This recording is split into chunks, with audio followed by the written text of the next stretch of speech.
I was hired as the music and associate minister, and Cliff was more the youth minister, but even at noon we would play spades.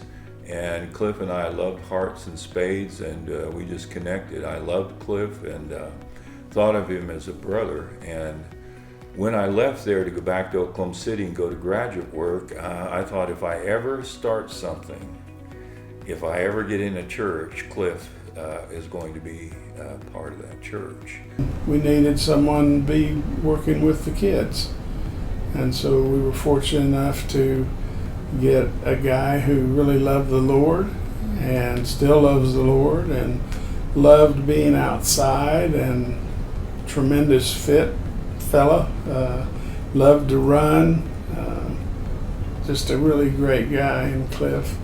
So it began to take shape. Well, he was really good with the kids, and he talked to us about Justin specifically, and he said, he was a little bit upset when he came in there, and we got him calmed down, so he was very kind. So that's what I remember.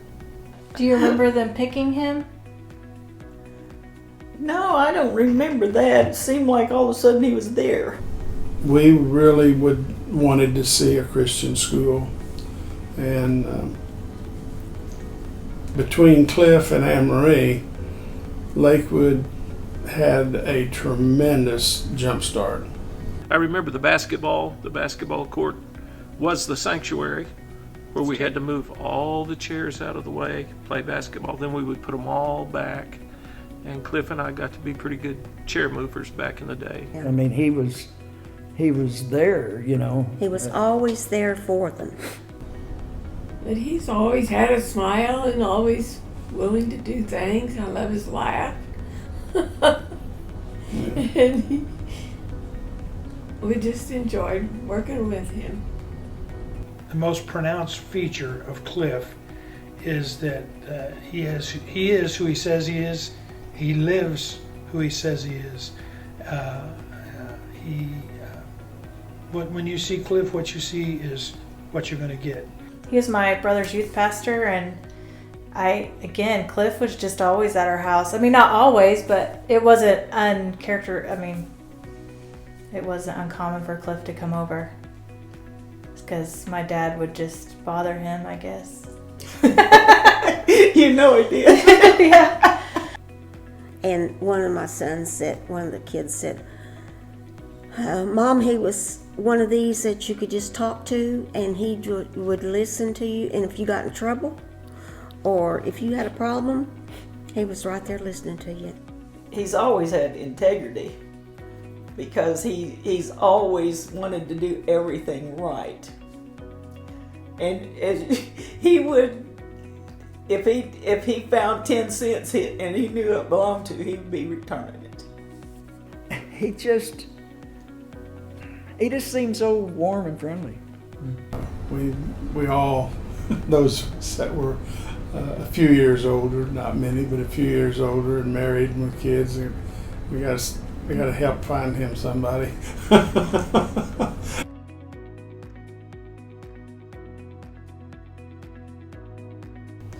Well, we had gone on a ski trip, and Anne Marie went on that same ski trip with us to Colorado, and that was when I really noticed that they had an interest in each other.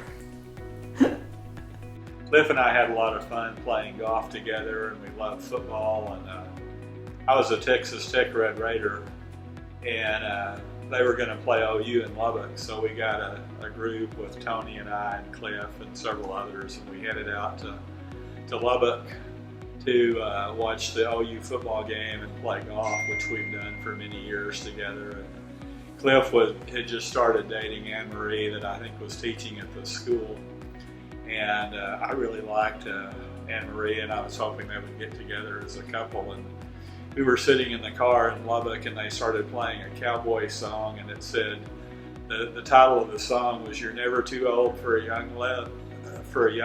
And I said, Cliff, they're playing your song. A great person. Yeah, I mean, I thought, boy, you did good.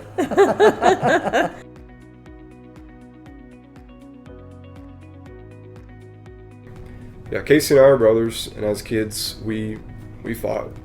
And so one time, it was right after my dad's sermon, and it was during the invitation, and so the slow song that's supposed to be moving.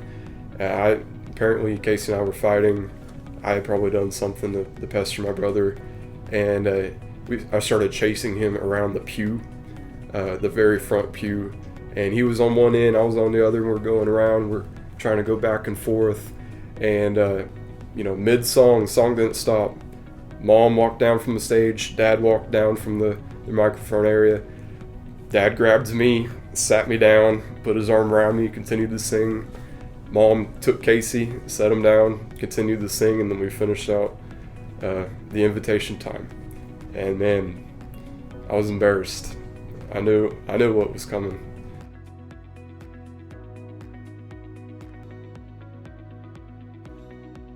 She and I went to a retreat or to church in Okmulgee, and they had a little leadership program if you're going to be a music ministry thing, and we went to that, and it was okay. And as we were leaving, probably everybody's heard this story, a big guy came up, and she had questioned kind of whether she should be doing it or not, if God was leading her to do this. And he came up to us outside on the parking lot, and we were like, ooh, I mean, he was huge. We were going, who is this man? And he told her she should be doing that. That should be something that she should do. And he said he felt like she should be ministering in music ministry. And she and I looked at each other and went, wow. And she said that when she felt like God was telling her that's what she needed to do. And man, she just went for it.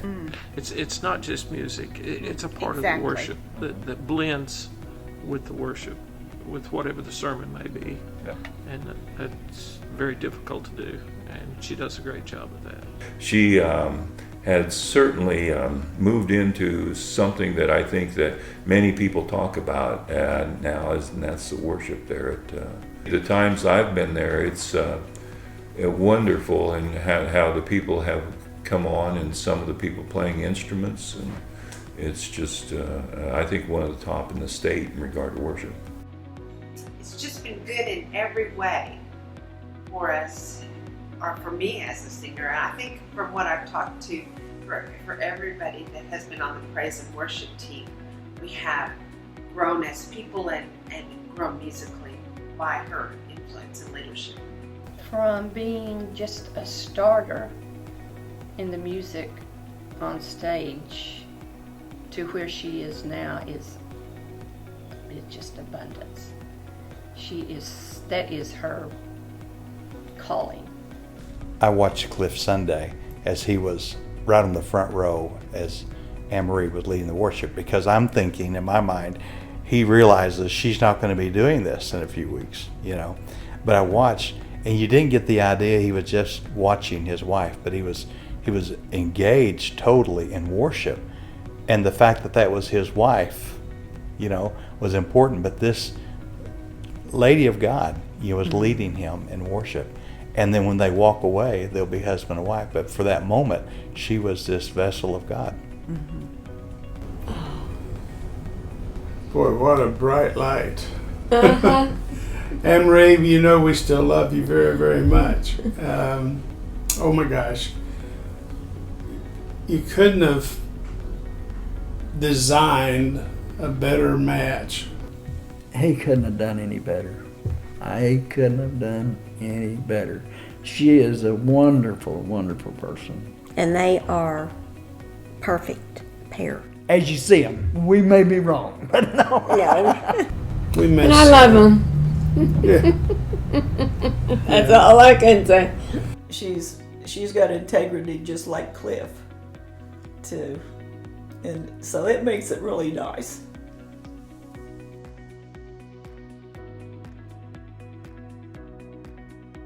I mean, they are both independent people that have found a way to work together and do something amazing. I love the confidence that he has in her to have been the worship leader all this time, and she does such an excellent job of it. Something that really sums my parents up really well is that they're very thankful people, and they taught Casey and I to be very thankful. to be grateful for what we had. We had this thing called the Clean Plate Club, and that's when we were kids, our parents taught us to eat everything on our plate, and that there might not be no dinner, as my grandpa would say. And so anything that was on our plate, we would eat. We learned to like it. We learned to enjoy the food.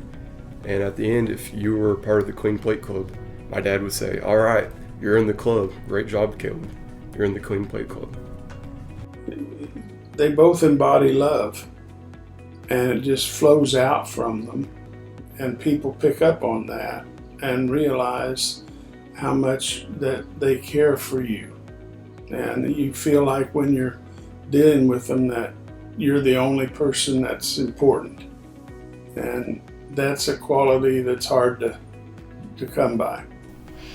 So I came to the church, and I was sitting in the waiting room waiting for him, and I looked over at Linda Hill, who was one of the school secretaries, and I said, "Now Linda, Cliff has been my pastor and been in part of the church for a long time, and my mother was a secretary, and she was very disappointed in some of the pastors where she worked." And she said, "Paula, Cliff is, you get what you see." And I said, "Well, okay, that's good enough for me." He just does a phenomenal job of holding things in his hand and not letting distractions distract, which is a pretty difficult task, but God's enabled him to do that. What you see is what you get. What you see here at the church is no different than what you see in the community and with other people. And people in town know that.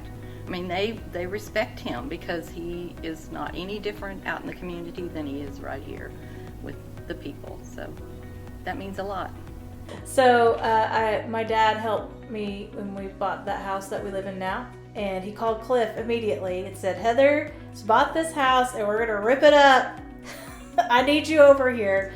So my dad would just call and say, "Cliff, I need you tomorrow at this address at 8 a.m. And Cliff would just show up.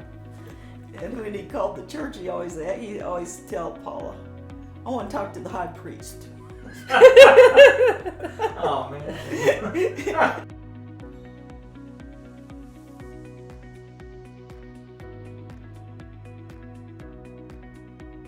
He took on the job as the senior minister with a lot of humility, very humble. And it was a big relief for us. Mm-hmm. We were glad to see him. It is a rare gift to be able to concisely take great truth and make it usable. And Cliff does that by making things that you can remember so you can still remember the sermon on Thursday. You know, the one thing that's really unique and I think important in regard to Cliff is he's just the real deal. You know, Cliff is the real deal. He has a genuine heart for God, a genuine heart for people. I know he has other concerns, you know, the education, you know, the school, budget, you know, he has all that. But Cliff genuinely cares about people. As we've talked over the last while about this transition, you know, he is so concerned about the church. And that's just really amazing to me. He's not just concerned about what are we going to do, how's this all going to work out, but genuinely what's going to happen here in this church. And he is, you know, I don't know that anyone's more excited about how it's going to play out than he is. You know, he's very, from everything we've talked about, very excited about it. You know, the way I feel about it, if I could tie him up and keep him here, I would. Yes.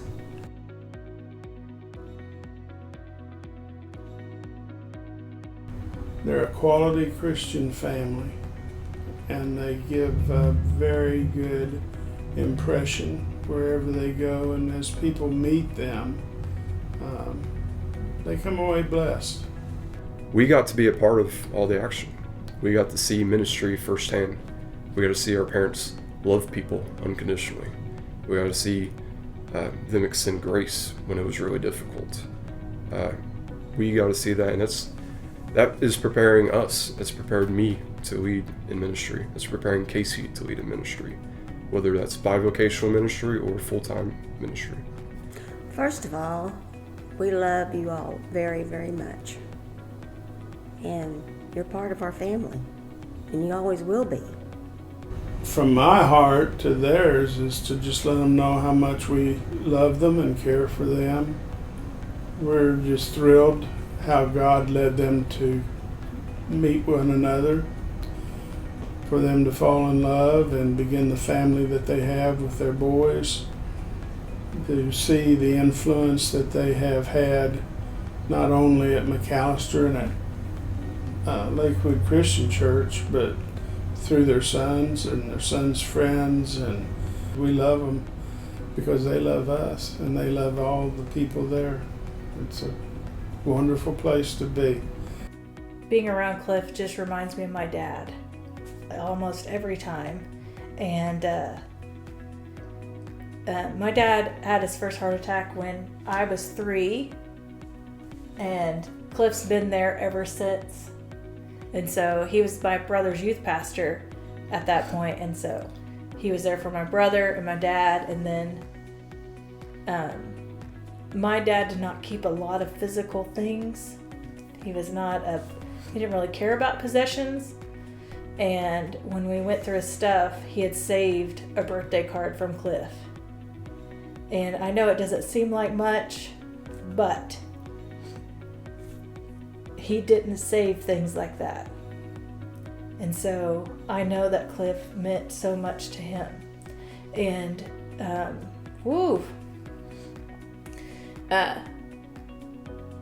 the day that my father passed away, Anne Marie came. We thought that someone had called them, and she actually walked in right at just the right time.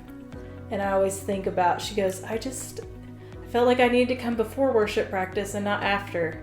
And I always will remember that too, that they were just always there for my parents. Cliff over the years has grown so much too, that from learning to being a mentor to others, he gives a lot to the people at church, but also to the community. And you see that with what he's doing now as he moves on. He's wanted to help people, and that's what he loves doing.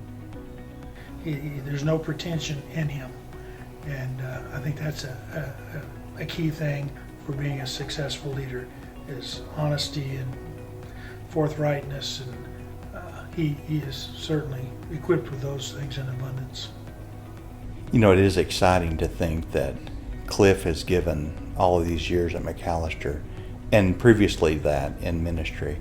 But it's exciting to think that there'll never be one moment in Cliff's life for the rest of his life that his ministry isn't preaching somewhere. Someone through the Christian school, someone through the church, someone through right out of Bible college. Someone will be preaching or teaching because of Cliff and Anne Marie forever. Cliff and Anne Marie did our marriage counseling, and Cliff married us. I always think about all the wedding pictures that Cliff is probably in all over the United States, just because he was in the middle. My brother lives in Chicago, and they have their wedding picture, and Cliff is in it. And so I always think that's probably fun to just know that all the people he's married and things like that. I've grown so close with Anne Marie, with the youth group, and with going on trips and helping me to grow as a Christian, and watching her grow as well has been very encouraging, inspirational to me. But another thing about Cliff, I don't think he's really understood how grateful I am when I've told him this, that he has taught me step by step over a period of all these years of preaching and knowing him that I can please God. And Cliff, we want to say thank you. Anne Marie, we want to say thank you. And Anne Marie, we want to say, you're in our prayers. Wow. Taking care of him, that's going to be interesting. I just say thank you for being part of our life, for loving the Lord, for keeping us faithful and modeling who Jesus is.